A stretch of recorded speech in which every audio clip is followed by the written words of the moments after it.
Como tenemos muy poco tiempo, lamentablemente es así, pero luego quien quiera hacer una pregunta, tenemos un cóctel al finalizar después de la mesa con los políticos en salud, pueden acercarse a conversar con ellos directamente. A ver, Lina, ustedes están los dos ya sentados aquí, Lina pero vamos a empezar con ustedes dos. Tú te tienes que marchar. A ver,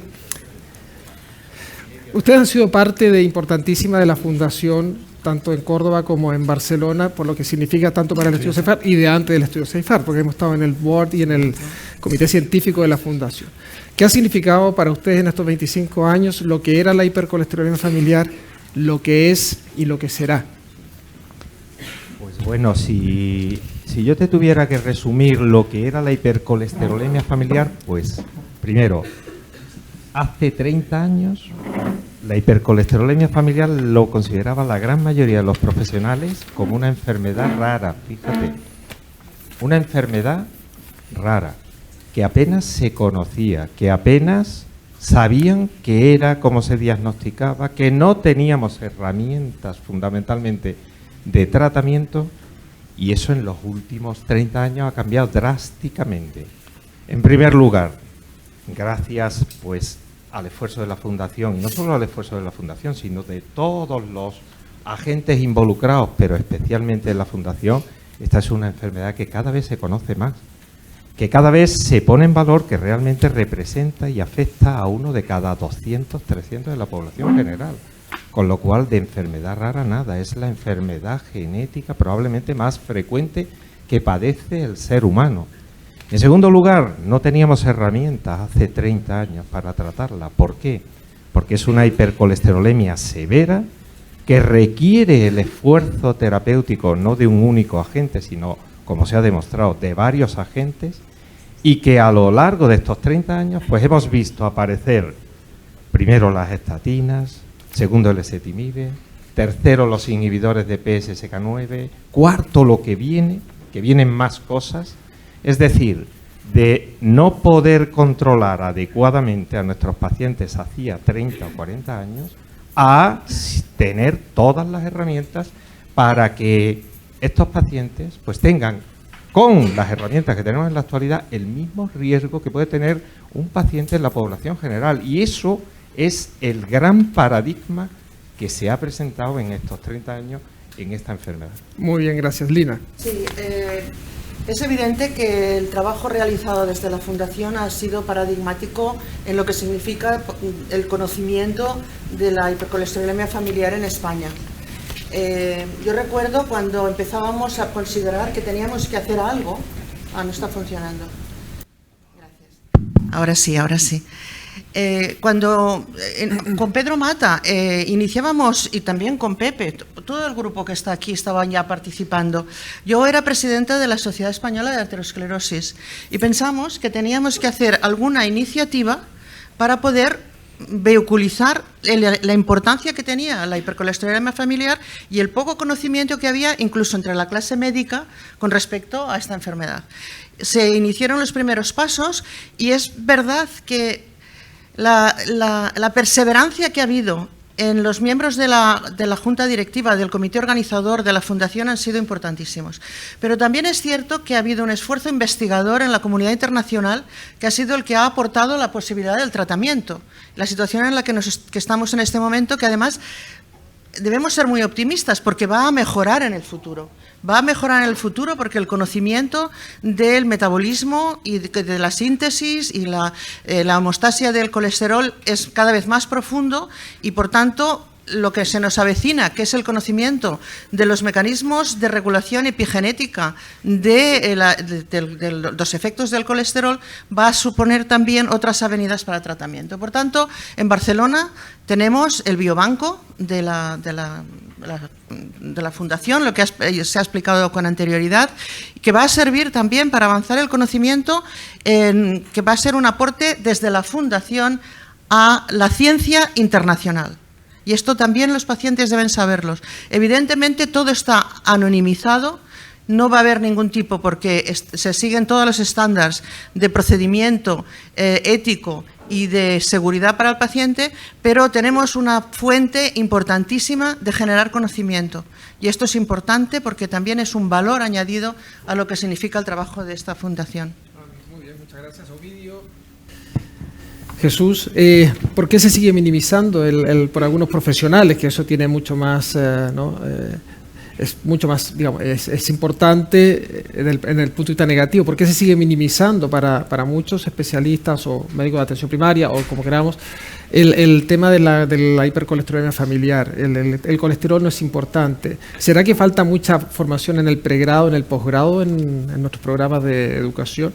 Yo creo que sí. No sé si se me escucha, sí, pero estoy convencido que la formación, además, no puede interrumpirse, darse una sola vez e interrumpirse, sino ser algo continuo en las sucesivas generaciones de médicos durante el pregrado, pero también en la formación como especialistas, porque nos encontramos que incluso dentro de instituciones hospitalarias, servicios magníficos de cardiología que tratan, por ejemplo, infartos en gente joven de forma excelente, con procedimientos complejos de revascularización y tal, pues luego no tienen, si no se les informa y se les conduce hacia ese escenario de un problema familiar, la sensibilidad de tratar de investigar si puede haber más miembros de la familia afectos, ¿no? Yo tengo múltiples casos en mi memoria ahora mismo de pacientes que han sido tratados de forma excelente en el hospital, pero a lo mejor 2 años después ha venido el hermano con otro infarto y se podía haber evitado a lo mejor, ¿no? De alguna forma, ¿no?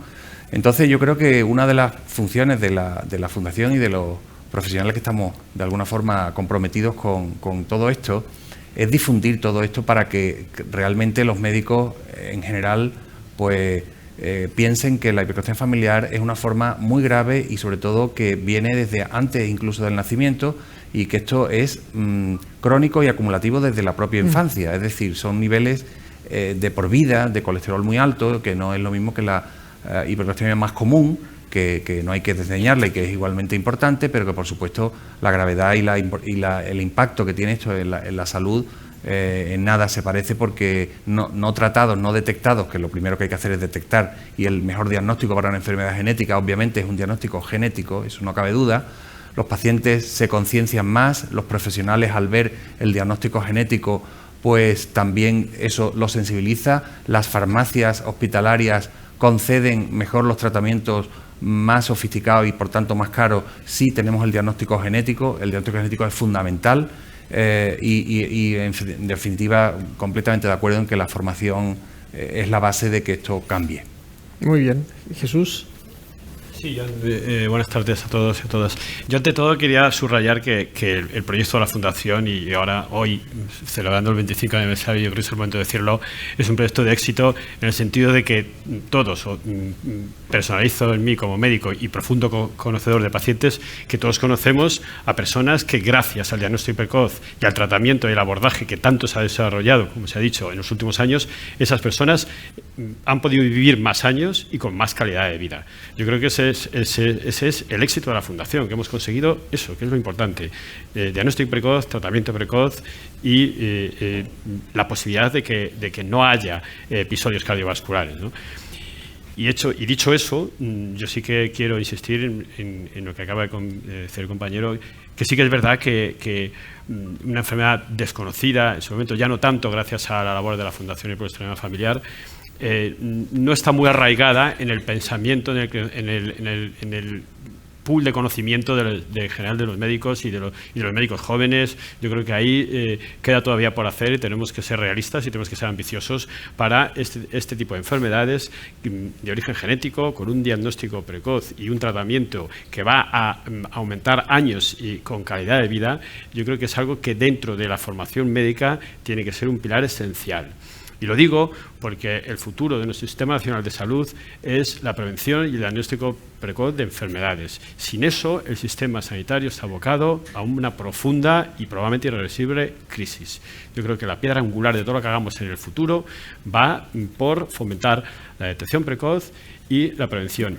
E insisto, la detección precoz no es algo que esté arraigado todavía en la cultura médica. Vivimos en un sistema que nos lleva a la parte curativa.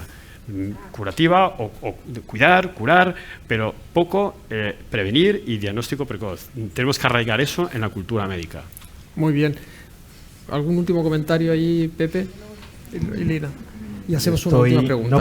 No puedo estar más de acuerdo con lo que han comentado tanto Ovidio como nuestro compañero. No puedo estar más de acuerdo. Es que realmente en el currículum de formación de todo médico es esencial. Pero además, desgraciadamente, como ocurre en otras muchas tareas de la medicina, de la enseñanza, como existen pues 300 currículum de medicina diferentes en cada universidad, dependiendo del actor que le toca explicar y enseñar ese área a nuestros futuros médicos, pues le da más o menos importancia. No debería de ser eso así, sin duda. Y no debería de ser eso así, primero, por lo que he dicho antes, es la enfermedad genética más frecuente, que más consecuencias graves tiene para la salud de la población y que además tenemos herramientas para prevenir esas consecuencias y hacer que el paciente con ese defecto genético tenga la misma expectativa de vida que cualquier persona que no lo tenga. Y además de una forma absolutamente eficaz. Por consiguiente, tenemos que seguir, digamos, concienciando a todos los actores de que realmente, lo que decía nuestro compañero, es importante diagnosticar y antes que tratar, prevenir. Muy bien. Eso es cierto, pero vamos a ver, yo quiero ser optimista. Es verdad que falta todavía sensibilizar más a la clase médica, pero ha habido cambios importantísimos con respecto a hace poquísimos años.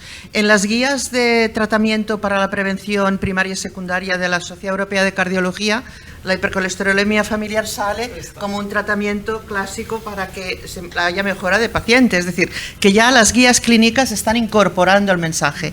Eso falta que permee en lo que significa el Sistema Nacional de Salud, y la presencia de agrupaciones de pacientes es clave. Yo vengo de una reunión de la Comunidad Europea, llegué ayer de Bruselas. Tuvimos allí una reunión y se presentó una persona representando a una asociación de pacientes. Es importantísimo que las asociaciones de pacientes estén presentes no solo en comunicar la situación, sino en perfilar lo que significa el futuro de la organización de trabajo para mejorar el tratamiento. Es decir, los calls de la Unión Europea tienen pacientes, organizaciones de pacientes que ayudan para realmente redactar cómo se han de hacer estas nuevas opciones de investigación y de conocimiento. Por tanto, yo creo que tenemos que ser optimistas, las cosas mejoran y simplemente todos los pacientes que hay aquí tienen un futuro que pueden estar esperando una vida plena. Es verdad que los homocigotos tienen una mayor complicación, pero también el futuro está lleno de opciones para mejorar su vida. O sea, yo creo que eso es muy importante como mensaje, porque si no, no podemos dejar pensar que su enfermedad va a pasar desapercibida. Muy bien. Pues muchas gracias a los cuatro. Tenemos que dar paso ahora a la próxima mesa.